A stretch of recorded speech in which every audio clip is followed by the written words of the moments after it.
I need to tell someone about this before I convince myself it didn't happen. I've been a night security guard for 3 years. Empty parking garages, dark office buildings, the occasional drunk trying to break into a vending machine. Nothing that ever kept me up after my shift, until the week I took a job at Halden Logistics.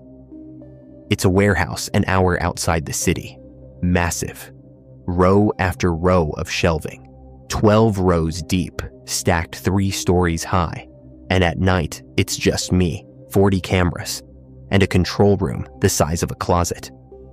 My job was simple: watch the feeds, do a walk every 2 hours, log anything unusual. Easiest money I'd made in years.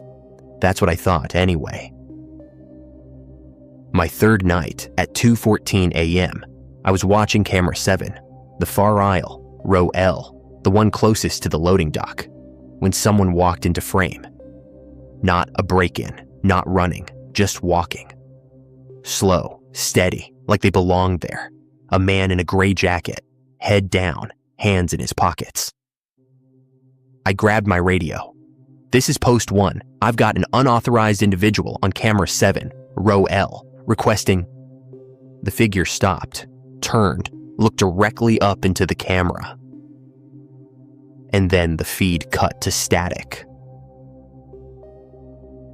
My hands were shaking as I flipped to camera 6, the aisle right before it, empty. Camera 8, the aisle right after, also empty. There was no way for someone to vanish between 2 adjacent aisles in 4 seconds. I told myself it was a glitch, a power flicker. I did my walk anyway, flashlight up, every muscle tight.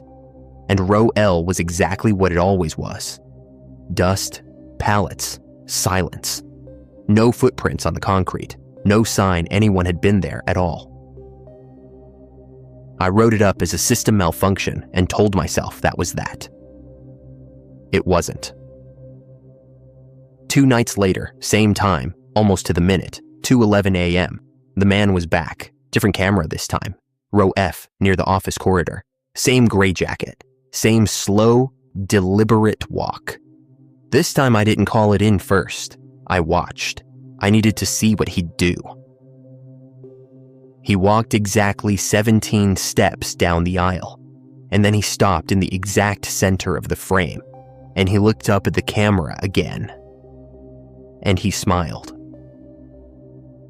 That's when the second camera cut out, then the third, one by one in sequence, like something was moving down the line and killing each feed as it passed underneath it. By the time I got to camera 12 on my monitor wall, every single screen in that section was black.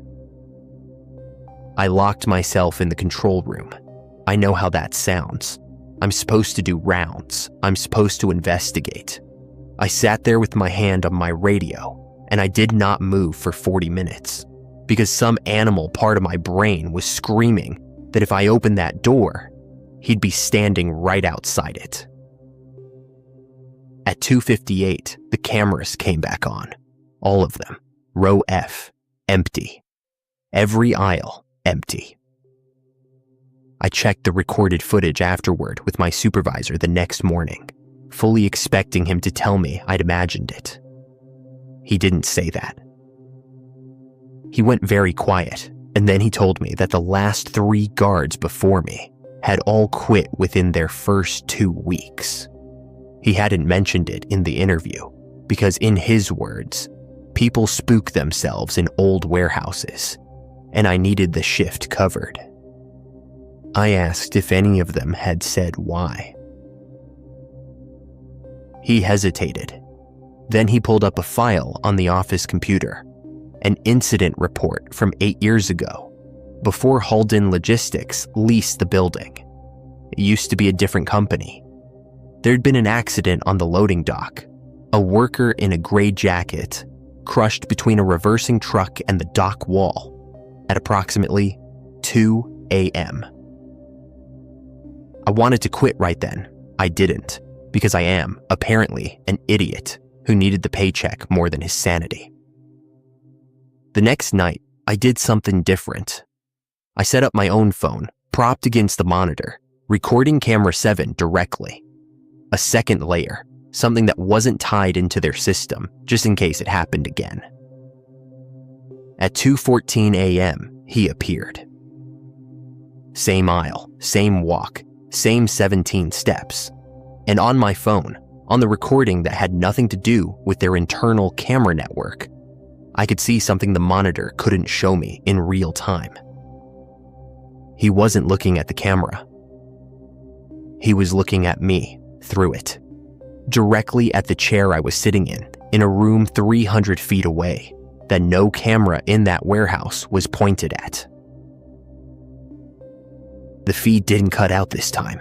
He just kept walking past row L into the dark at the end of the aisle, and he never came back into frame. I quit the next morning. I didn't give notice. I didn't ask for my final check. I still have the video on my phone. I've watched it maybe 40 times, trying to convince myself I'm wrong about where he was looking. I'm not wrong.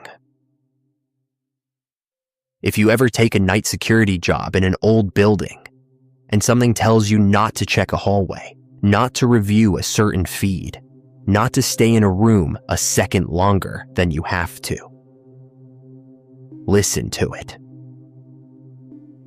Some places remember what happened in them, and some things in those places are still doing their shift.